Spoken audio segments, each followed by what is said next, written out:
That is a staggering figure. Now, there'd still be people who would say, but there's 8 billion of us. It's too many. Isn't this a good thing? And, you can understand why some people would say that, the pressure on resources, et cetera, et cetera, et cetera. But what's the answer to that? I mean, we know that population continues to build strongly in some parts of the world. Yes. Parts of Africa, the Middle East, I think. Central Probably Asia. India. Central Asia. India's below replacement. Has been for 3 years or something. That's another issue. So to the immigrationists, the people who support the immigration, there won't be enough immigrants. You're eventually going to run out of immigrants. And by the way, as the immigrants go down, you'll see the skills levels go further and further down. I don't mean to be disparaging toward Africa. I really hope that their economy and education systems get better. But importing Polish people with university degrees 10 years ago into Britain is a fundamentally different economic prospect to importing people with no secondary level education from Africa.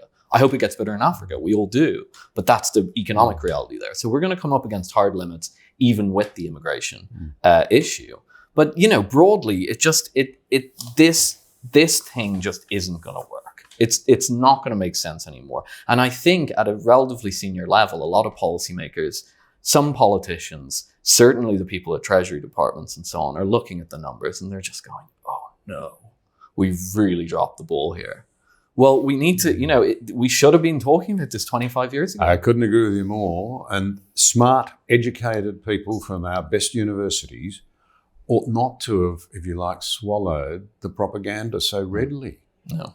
And become so dismissive of family and of children and of traditional values, for want of a better term. Because here's a great irony. The West is now in turmoil about very high immigration levels. And it turns out that the answer to high immigration levels is go and have more of your own children, in a way.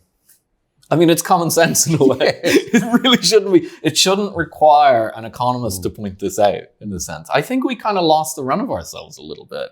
I think in all this kind of enthusiasm to overturn old values and all these things that have been happening since the 60s or whatever, we actually started to just completely lose the plot and not realize you have to reproduce yourself or you go broke and your society falls apart.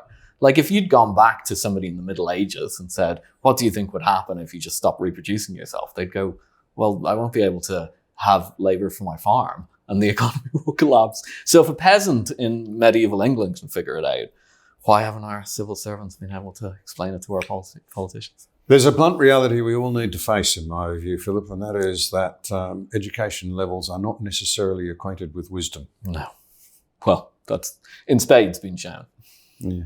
Let me then come to, some sensitivities here. We're all a bit wary of them. We've been conditioned to think that to talk about traditional families and their importance is to, you're discriminatory. That's really the argument. You're being cruel to people who don't believe and don't practice normal family values. I mean, again, let's be really frank here. We know from the research that children born outside of traditional family structures, and that's now about 50% in the country we're sitting in, will not do as well. We're perpetuating a massive injustice in many ways by not being honest about this, in that we're not looking at it through the lens of the best interest of the child. We're not looking through the lens of the best interest of our own future as societies. We're looking at it through the lens of what is convenient and easy now, and so often it produces suboptimal outcomes. I think it's just cruel. I don't understand why we have to prioritize the needs of parents over the needs of children. That seems fundamentally backward to me. I mean, if you're out in public and an adult and a child fall over in front of you, I think your instinct is to help the child, right? They're a helpless little creature that can't really do much for themselves. By the time you're an adult, you're already making your own choices, and the choices you make will either lead to bad outcomes or good outcomes. But we all kind of recognize, at least if we're not complete determinists of some sort, that, you're making those choices. You ended up in the career path you did, you ended up there, you made those choices. When children experience some of the things you're talking about, family breakdowns, they don't get a choice in that.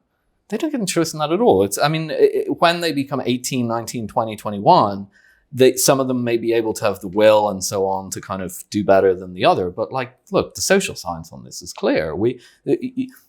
Being a hardcore determinist for an adult is sort of to be a socialist or something like that, and I don't agree with it. But to be fairly hardcore deterministic about a child, I think is reasonable.